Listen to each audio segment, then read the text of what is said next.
नमस्कार, आप देख रहे हैं GBN 24 न्यूज। आपके साथ मैं हूं राशि। आइए खबरों की शुरुआत करेंगे।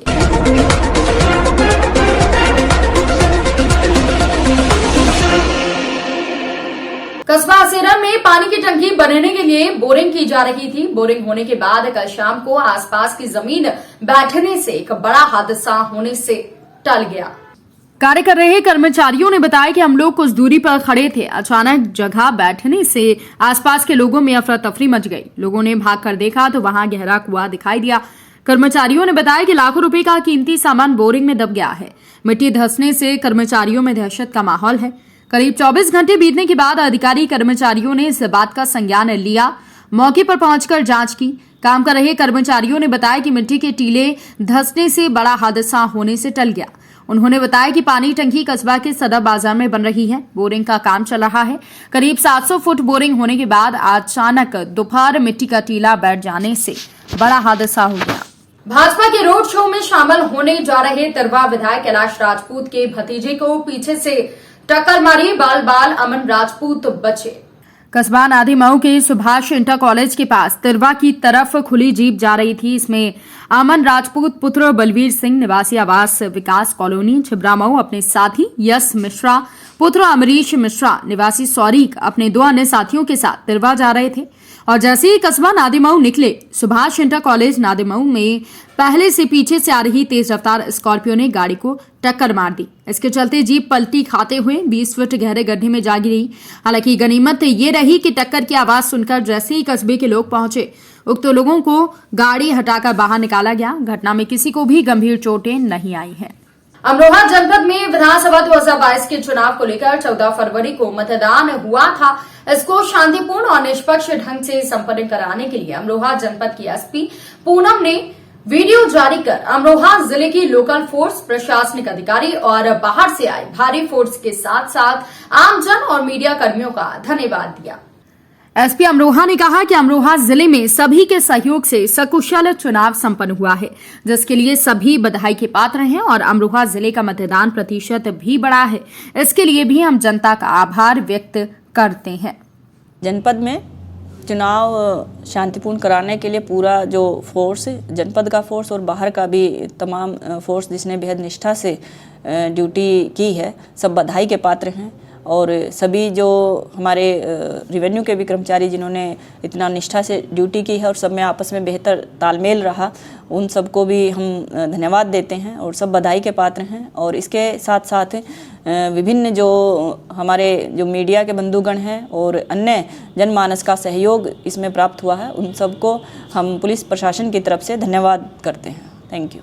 एटा के अलीगंज विधानसभा में सपा प्रत्याशी के समर्थन में लोगों को संबोधित करने आए स्वामी प्रसाद मौर्य ने भाजपा सरकार पर जमकर निशाना साधा और कहा कि विरोधी सरकार का सुपड़ा साफ हो जाएगा। उन्होंने कहा कि भाजपा पार्टी दोगले चरित्र के नेताओं की पार्टी है, जो कहते हैं ठीक उसका उल्टा करती है।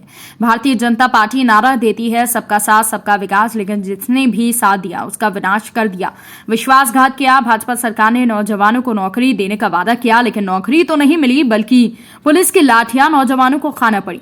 नौजवानों की जो नौकरी की परीक्षा हुई, या तो पेपर लीक हो गया या परीक्षा पूरी नहीं हुई। पूरी भी हुई तो योगी जी अंधा बांटे रेवड़ी, अपन अपन को दे, अपने चहेतों को तो बिठा दिया।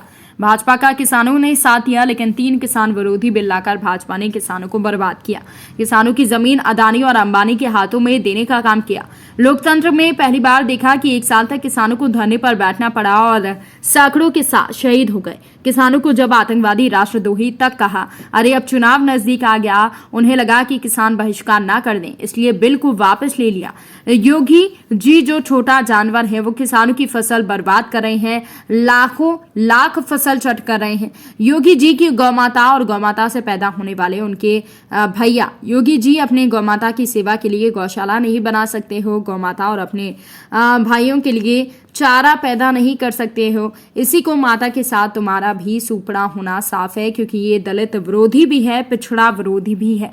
क्योंकि पिछले कई सालों से दलित और पिछड़ों की आरक्षित जगह को भर्ती नहीं किया। अगर कहीं भर्ती हुई तो अनुसूचित जाति जनजाति की जगह पर योगी बाबा ने अपनी जाति बिरादरी के लोगों को भर दिया। उन्होंने कहा कि भारतीय जनता पार्टी दोगले चरित्र के नेताओं की पार्टी है, जो कहते हैं ठीक उसका उल्टा करते हैं। इसी के साथ उन्होंने कहा कि युवाओं को नौकरी देने का वादा किया, लेकिन नौकरी नहीं दी। कहीं नौकरी की परीक्षा हुई तो पर्चा भी लीक कर दिया गया, या फिर भर्ती प्रक्रिया ही पूरी नहीं हुई। अगर हुई तो भी अंधा बाटे रेवड़ी अपन अपन को दे, यानी कि योगी जी ने अपने चहेतों को बिठा दिया। मंत्रिमंडल से मैंने इस्तीफा इसलिए दिया था कि 5 साल तक हमने एन के असली चेहरे को परखा। इनका साथ किसानों ने दिया था। इन्होंने किसान कृषि बिल ले आए और साथ ही किसानों की एक भी नहीं सुनी। और इसी के साथ उन्होंने कहा कि बेरोजगार नौजवानों को ठगा, किसानों को ठगा और साथ ही साथ तमाम तरह के काम किए। उन्होंने कहा कि 8 महीने से सभी मेडिकल कॉलेजों में, चिकित्सा विश्वविद्यालयों में योगी जी की बिरादरी के पंडित दिनेश शर्मा, बिरादरी के 2 लोग, बिरादरी के प्रोफेसर रीडा विभाग अध्यक्ष और प्रवक्ता आदि पदों पर भर रहे हैं, यानी कि अनुसूचित जाति का एक भी इन्होंने पद नहीं भरा है। कुल मिलाकर आरक्षित पद पर भी इन्होंने अपनी जाति के लोगों को बिठा दिया है। और योगी जी के लिए, छात्रा आदि के लिए लोगों की भर्ती 54 पदों पर तो या तो योगी जी की बिरादरी के हैं या उप मुख्यमंत्री दिनेश शर्मा की बिरादरी के लोग हैं। स्वामी प्रसाद मौर्य ने कहा कि ये दलित विरोधी हैं और पिछड़ा विरोधी भी, क्योंकि दलित और पिछड़ों के हित की बात ये नहीं करते। और उसमें भी आप जो 15% अगड़े हैं, उसमें भी आर्थिक रूप से कमजोर लोग 10% आपने आरक्षण दिया। हम लोगों ने स्वागत किया, विरोध तो नहीं किया। जब हमने आपका विरोध नहीं किया तो आप दलितों की हकमारी क्यों कर रहे हैं? आप पिछड़ों के साथ हकमारी क्यों कर रहे हैं? आप दलितों और पिछड़ों के आश्रय पर डकैती क्यों डाल रहे हैं? यानी योगी सरकार किसान विरोधी, बेरोजगार नौजवान विरोधी के साथ साथ दलित विरोधी भी है, पिछड़ा विरोधी भी है, आरक्षण विरोधी भी है, संविधान विरोधी भी है। इसे साथियों, मैं आपसे अपील करने आया हूं कि योगी की और मोदी की गलत नीतियों के चलते आज छोटा मध्यम व्यापारी आत्महत्या करने के लिए मजबूर हो रहा है, भुखमरी की कगार पर है। उत्तर प्रदेश को भाजपा के लोगों ने चरागाह बना दिया, लूट का अड्डा बना दिया। गुजरात से आकर के उत्तर प्रदेश को लूट का गोरख धंधा और चरागाह बना दिया। ऐसे साथियों, इन्हीं बातों का विरोध करते हुए मैंने इस्तीफा ही नहीं दिया, बल्कि कसम खाई थी, संकल्प लिया था कि स्वामी प्रसाद मौर्य चैन से तब तक नहीं बैठेगा जब तक उत्तर प्रदेश की धरती से योगी सरकार को उखाड़ नहीं फेंकेगा। इस बुलेटिन में फिलहाल के लिए इतना ही। अपडेट्स के लिए आप बने रहिए हमारे साथ। नमस्कार।